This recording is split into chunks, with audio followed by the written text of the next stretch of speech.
Excelente, profesores. Vamos a entrar en materia.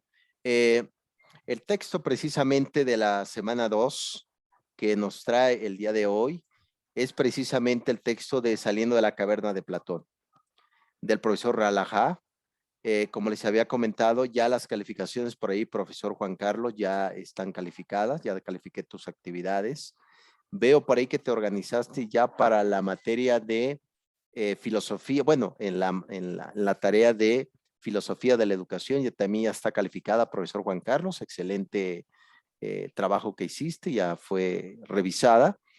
Y también precisamente parte de esa actividad. Sí, adelante, profesor Juan Carlos. No, le agradecía, maestro, por la información y por la evaluación. Gracias. Sí, es un gusto, profesor. Entonces, eso es precisamente lo que vamos a ir viendo sobre el profesor Ralajá. Bien, a ver, vamos, bien, aquí me dice. ¿Sí me escucha bien, profesores? Sí, sí, claro.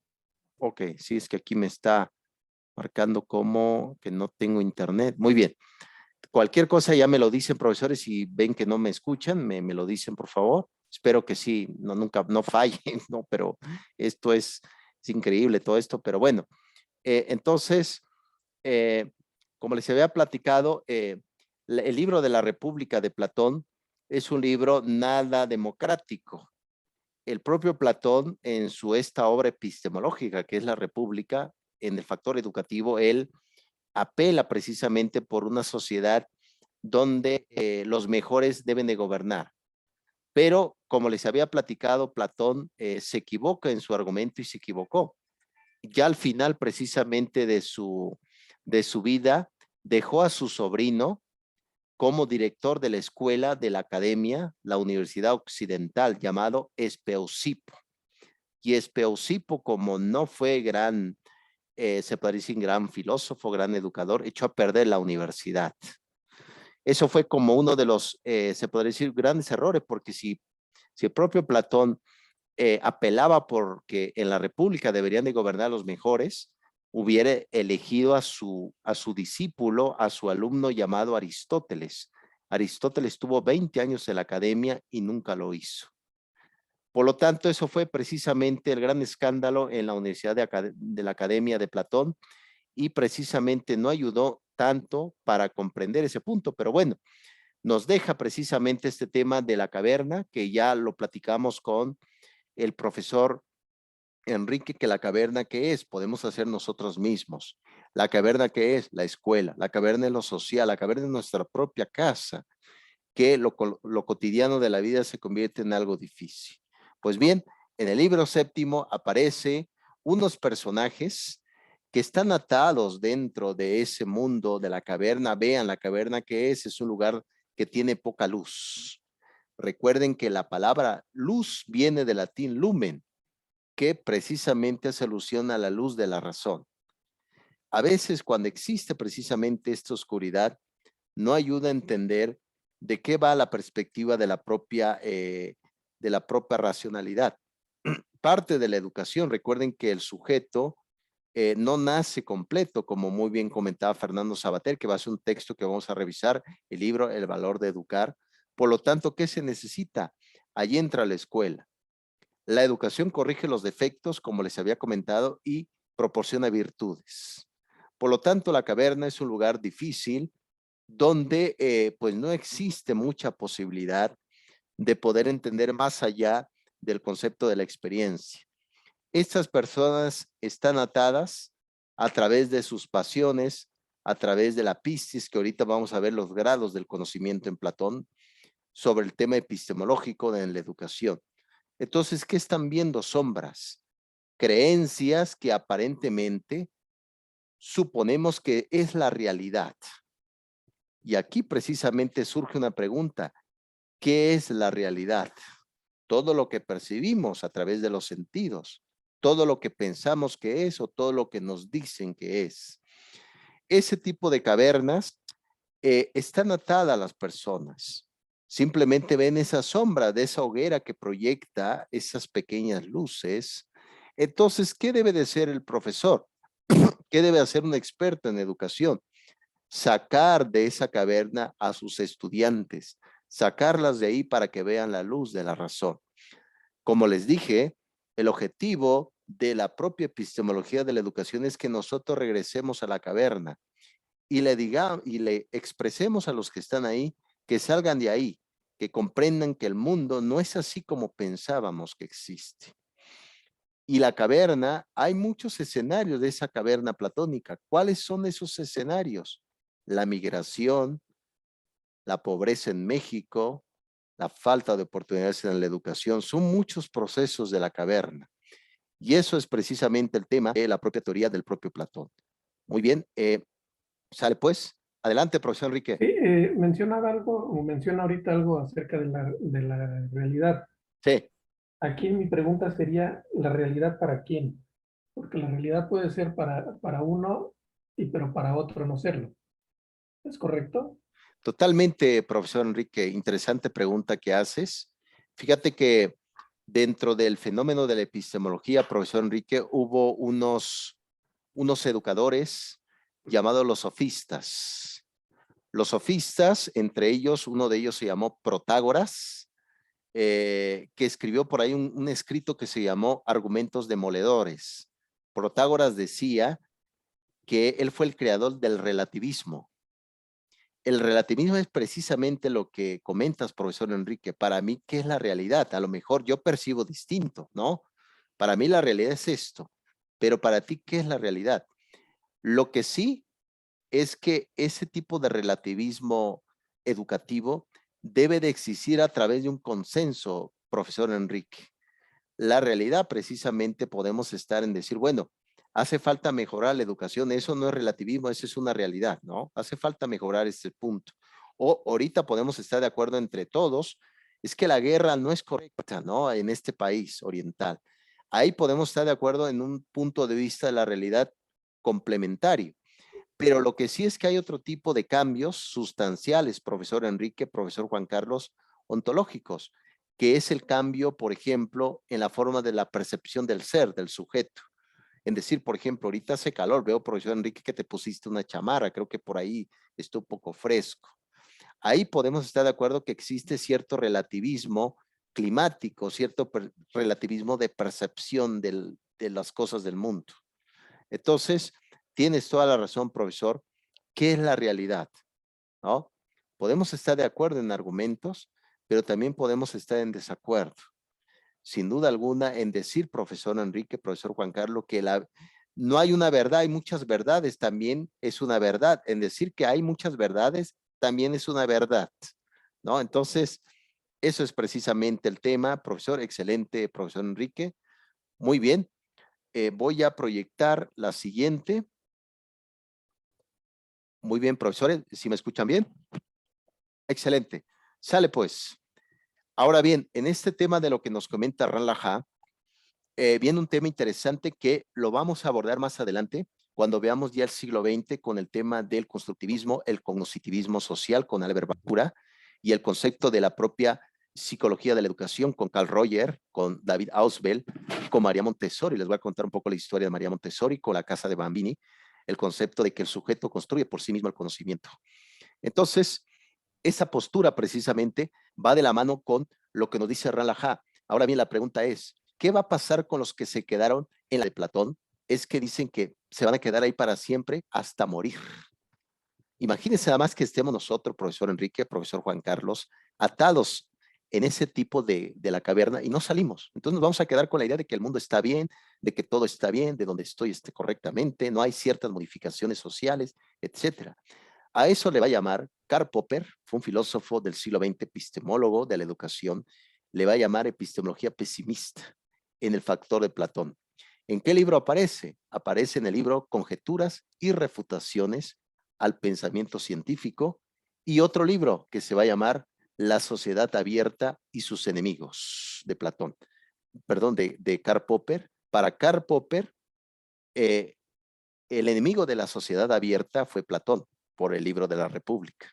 Por lo tanto, Karl Popper dice que esa idea de que no todos pueden salir de la caverna es un estado pesimista. Es como decir, que es como un profesor cuando dice, no, pues no todos mis alumnos van a aprender, algunos van a quedar burros. Ese es un postulado pesimista epistemológico, ¿no? Por lo tanto, no hay que perder de vista. ¿Qué nos dice Karl Pero puede Popper? ser realista, Todos, profesor. sí, adelante, profesor Enrique. ¿El concepto realista en qué punto, profesor Enrique? O sea, es pesimista, pero es realista. Totalmente, totalmente, sí. Y es que no perdamos de vista este tipo de concepto porque tanto el propio interesante profesor Enrique, tanto Aristóteles como Platón, ellos creían que la gente nacía esclava. Había personas que nacían para ser esclavos y hay personas que nacían para ser libres.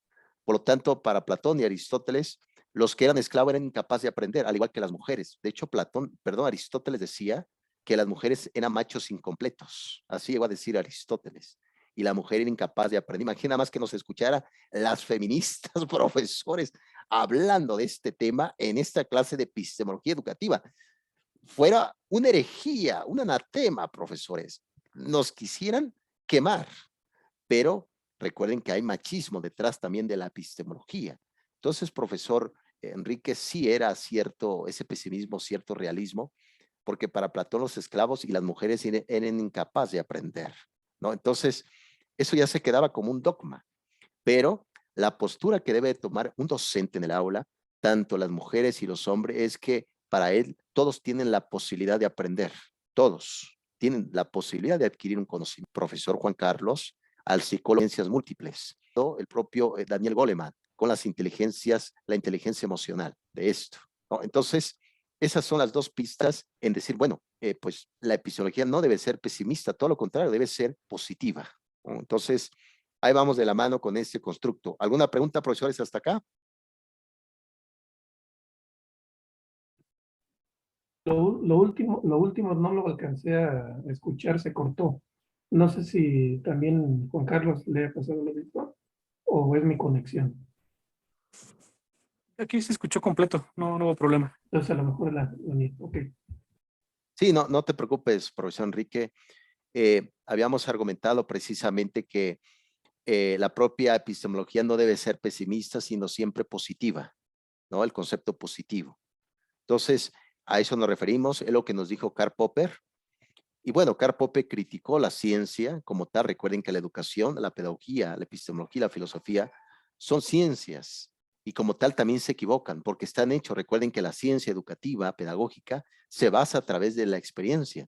Todo lo que puede ser medible puede ser estudiado, pero hay conductas, hay emociones, hay actitudes que prácticamente no pueden ser evaluadas, ¿no? Como el comportamiento de un joven, de los maestros, etcétera. Entonces, todo eso es la gama de diversidad del propio pensamiento. Muy bien, es lo que nos dijo el propio Karl Popper. Bien, voy a pasar a la siguiente presentación, profesor. Aquí está. Bien, ¿cómo vamos por acá, profesores? Excelente. Bien, recuerden que no solamente nos quedamos ahí. Con respecto a lo que nos dice Ralaha, en este concepto, Platón hace una clasificación del grado del conocimiento. Esto es pura epistemología pura en el ámbito educativo. Recuerden, el pensamiento de Platón en temas epistemológicos es totalmente vertical, no horizontal. La epistemología aristotélica es horizontal, eso sí, sin duda, porque parte de la experiencia, pero el concepto racionalista desde Platón es un concepto totalmente vertical, es decir, el conocimiento va creciendo, hace una clasificación a través de el mito de la caverna. Bien, ahora bien, ¿qué tipo de clasificación hace? Platón decía que el mundo está constituido por dos características. Uno, las copias, que es las cosas del mundo, es decir, mi computadora, mi casa, objetos que tengo, objetos artificiales. Recuerden que objetos artificiales es todo aquello que ha creado el hombre. Objetos artificiales se le llama. Todo eso son precisamente, como decía Platón, copias, que no son la realidad. Por lo tanto, en el mito de la caverna hay una clasificación del conocimiento. En primera instancia tenemos el concepto del mundo sensible. Recuerden que para Platón, el mundo sensible es todo aquello que nos miente, que nos engaña. Recuerden, La mayoría del aprendizaje escolar proviene del mundo sensible, de las experiencias comunes. Pero para Platón, el mundo sensible es todo engañoso, todo sospechoso. Nos miente los sentidos, decía Platón. Ahora bien, si le preguntáramos a Platón, bueno, Platón, entonces, ¿cómo aprendemos? ¿Cómo adquirimos un conocimiento? Platón respondería, no venimos a aprender, venimos a recordar. Esa es la respuesta de Platón. Para Platón no se viene a aprender, se viene a recordar. Ese va a ser precisamente un tema de la obra de un educador africano llamado San Agustín de Hipona. San Agustín tiene una obra fantástica educativa que se llama el Magíster. En esa obra dice San Agustín de Hipona que el docente debe de despertar lo que el alumno ya sabe en sí mismo. ¿A través de qué? Preguntas, motivaciones, risas, todo eso. Vean, Platón sospecha del mundo sensible. Por lo tanto, la caverna es todo aquello dentro del mundo sensible. ¿Qué es? La imaginación. Creencias. Recuerden que la palabra imaginación va de la mano con lo que pensamos que es. Las creencias son pistis, como se dice en griego, sombras. Es decir, copia de la copia. Vean, por eso Platón es uno de los creadores del racionalismo, la escuela epistemológica que actualmente sigue vigente. ¿Qué significa el racionalismo? Que nada más me enfoco en el concepto de las creencias de los alumnos o de ese recuerdo, ¿no?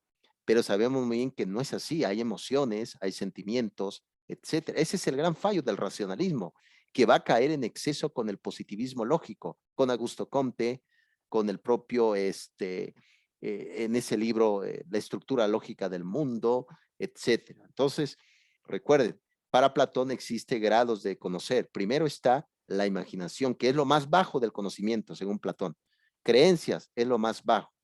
Luego, después de eso, pasando ese umbral, viene el mundo inteligible, que es la ciencia, la razón y la dialéctica. Recuerden que la dialéctica en epistemología tiene dos connotaciones.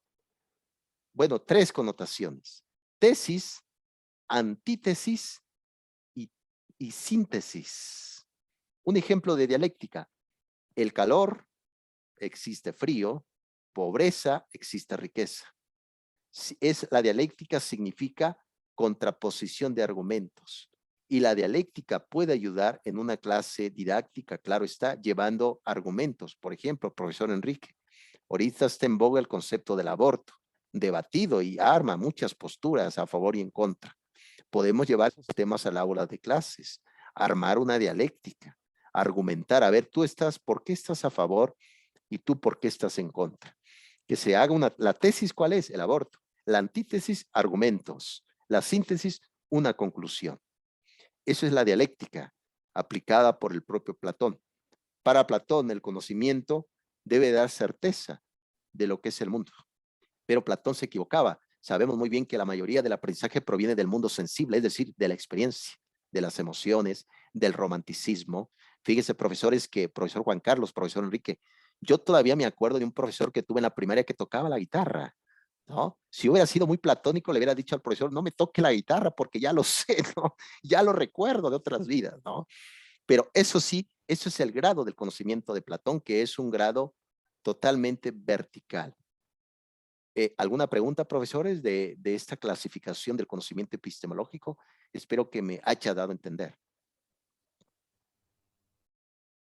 Bien, profesores, creo que por acá, pero muy bien. Cualquier cosa que mi máquina empiece a parpadear son fallos que tiene ya. Bueno, de hecho me dijo el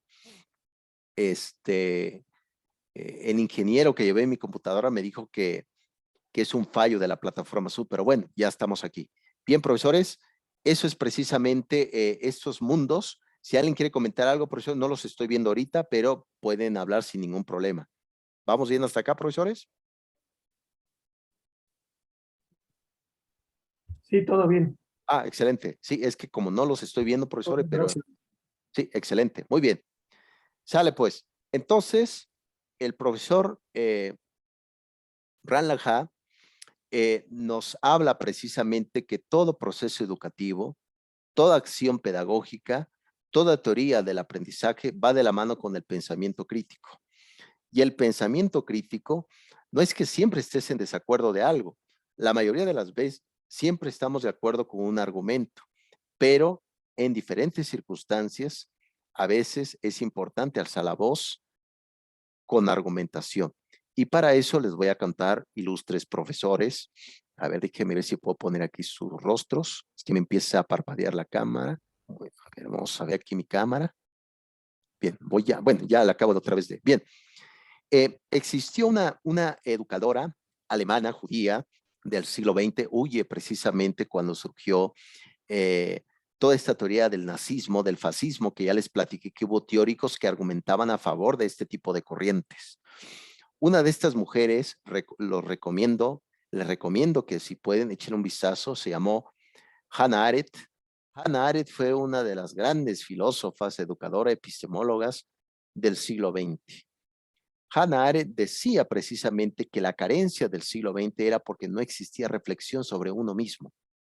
Todo era precisamente a través de lo que te ordenara alguien más. Eso desató un gran debate. ¿Por qué? Porque Hannah Arendt, como fue judía, huye de Alemania, llega a Estados Unidos en 1935, empieza ya a trabajar, empieza a dar clases, doctora en filosofía, y ella escribe El origen del totalitarismo. También escribe un libro por ahí fantástico, que por ahí lo tengo, se llama El amor para San Agustín de Hipona, y también escribe un libro que le va a dar mucha reflexión y sobre todo nos va a hacer entender que, profesores, el pensamiento crítico debe de ser enseñado en las aulas. ¿Por qué razón? Porque llega un momento que debemos de tomar decisiones fuertes y la educación debe de ayudarnos para eso. Precisamente el concepto de la epistemología nos debe de entender qué es el conocimiento en efecto, pero cómo debo de aplicar el conocimiento. Y ese pensamiento crítico se dio con la captura de un ex nazi que vino a la Argentina a partir de los años 70, fue capturado por el Mossad. Mossad fue uno de esos, y sigue siendo todavía, de hecho, no sé si ustedes han escuchado de Pegasus, ¿no? Este espionaje electrónico que hubo muchas dificultades, inclusive aquí en México y a nivel mundial. El Mossad captura a Eichmann, Adolf Eichmann, y lo lleva a Jerusalén. Entonces, Hannah Arendt precisamente ella pues le dice al periódico que quiere ir como reportera para anotar todo lo que diga este nazi. Se esperaba grandes expectativas. Entonces, cuando va y ve, estuvo presente en el juicio de Eichmann, se dio cuenta que Eichmann, curiosamente, era el hombre, era un don nadie. No era ese gran verdugo, ese gran personaje que mataba personas, no, era una persona don nadie. Por lo tanto, ella se dio cuenta que lo que carecía Eichmann es una carencia que estamos viviendo en este siglo XXI, que es el juicio crítico sobre uno mismo. Eichmann lo que respondía es que él obedeció. ¿Qué significa? Ese mandamiento de la Torá judía, no matarás, se convirtió, matarás, sin ningún proceso reflexivo alguno, profesores. Pero no queda ahí la cosa.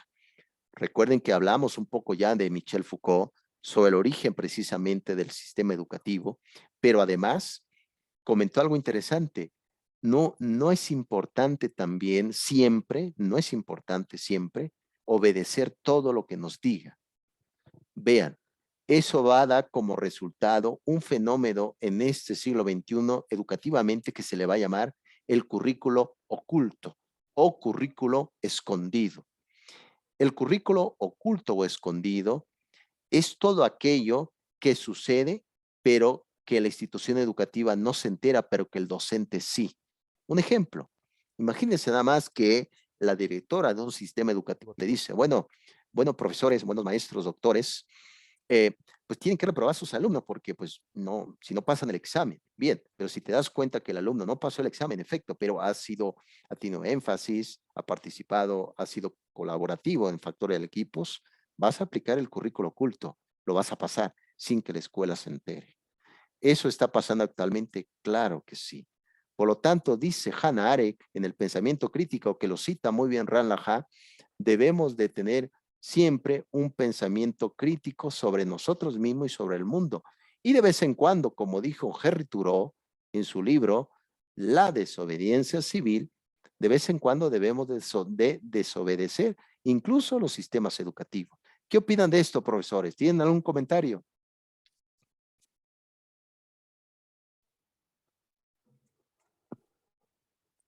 Yo creo que con esta parte, en cuanto al currículo oculto, muchos nos hemos identificado, bueno, personalmente con esta situación, ¿no? Sí, Sabemos que no solamente en el sector educativo, sino en otros sectores, vemos la responsabilidad, la corresponsabilidad del empeño de muchas personas o situaciones, y ante la falta de otros criterios de evaluación, pues se busca la forma de apoyar. Eso creo que más allá de lo que nos puede comentar en el sistema educativo es aplicado a nuestra vida diaria, ¿no? Aunque obviamente el énfasis es el sector educativo. Con ello creo que se respalda y se puede dar un entendimiento de 180 grados a lo que común y tradicionalmente conocemos que es el bien actuar. En ese sentido, pues bueno, el bien actuar va de la mano con este currículo oculto que creo yo, y es de manera muy personal el comentario. totalmente, profesor, sin duda alguna, tienes toda la razón. Y es que es importante también comentar que, como les había comentado, la educación no puede resolver todos los males de la sociedad, pero también es importante también comentar que la epistemología no solamente pertenece al ámbito educativo, a la filosofía, tiene otros impactos y tiene razón, profesor, sobre todo esta parte de decir, bueno, debemos también de tener cierto apoyo y la forma como se irá abordando. Yo creo que es importante en cualquier momento, profesores, que esta materia de epistemología, de la educación y teoría del aprendizaje, nos debe de dar a entender y comprender que al final de cuentas el pensamiento siempre es un proceso de construcción. No está totalmente inactivo. Hasta el final de nuestros días hay cierto aprendizaje. La equivocación está en el lenguaje humano, sin duda alguna, pero se debe dar a entender y sobre todo ir construyendo. Excelente aportación, profesor. Profesor, ¿quieres comentar algo? Sí, al respecto nada más, efectivamente estoy de acuerdo con lo que marca Juan Carlos, y yo nada más Sí, agregaría que es bien importante que, hablando de la currícula oculta, pues al final de cuentas yo creo que debemos de tomar en cuenta que no debería de ser también parámetros tan estrictos, sino que debemos tener cierta flexibilidad precisamente ante este tipo de situaciones. O sea, porque sabemos que cuando menos yo sí lo creo que un examen, por mencionar un examen profesional, después de 3 o 4 años de especialidad, de estar en un hospital, y que van y que se ponen a presentar un examen de 1 hora y ante un jurado de 4 o 5 médicos que empiezan a preguntar, pues primero no se va a evaluar todo su andar en esos años, en 3 o 4 o 5 años. Eso sería lo primero. Y segundo, pues ya hablamos de los factores externos que pueden estar condicionando que precisamente no puedan tener un examen tan excelente como es uno quisiera, ¿no? totalmente, profesor Enrique. Yo creo que estamos ya entrando ya en territorios también de una construcción positiva de lo que va a ser el ámbito educativo en México. Sabemos que hace falta mucho que trabajar. Sobre todo es importante no perder de vista que al final de cuentas se tiene que mejorar bien el currículo escolar, ¿no? Que va de los objetivos, el tipo de materia y realmente también preguntarse qué necesidad tiene actualmente la sociedad de los profesionistas, qué tipo de profesiones se va a dar para que se dé precisamente un crecimiento. Hay profesiones, profesor Enrique, profesor, que desaparecen y hay profesiones que surgen. Entonces, realmente es un gran debate, profesores. Pero bueno, esto va a abrir precisamente esta reflexión. Fíjense que me viene a la mente un doctor en pedagogía de la UNAM llamado José Manuel Villalpando Nava. José Manuel Villalpando Nava tiene un tratado, un libro fantástico que me gustaría que si ustedes lo puedan comprar, sería como una lectura personal. Se llama Historia de la Educación en México de Editorial Porrúa. No Miguel Ángel Porrúa, no, Porrúa, ¿no? De José Manuel Villalpando Nava, Porrúa. Y ese libro de Historia de Educación en México parte, yo ya lo leí, de hecho lo tengo, es un fantástico libro, parte desde la educación mexica, del Calmec, el Tepozcali, la educación maya, la educación zapoteca, y termina con el análisis de en la época de 2013 con esta supuesta reforma educativa en México.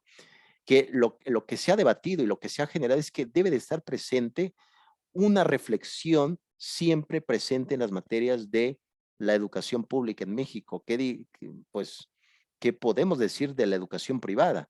Por eso es importante, profesores, que este tipo de pensamiento crítico que decía Ran Lajá debe estar presente dentro de los procesos educativos. De hecho, por ahí hay un libro también que es de un educador estadounidense llamado Mateo Littman.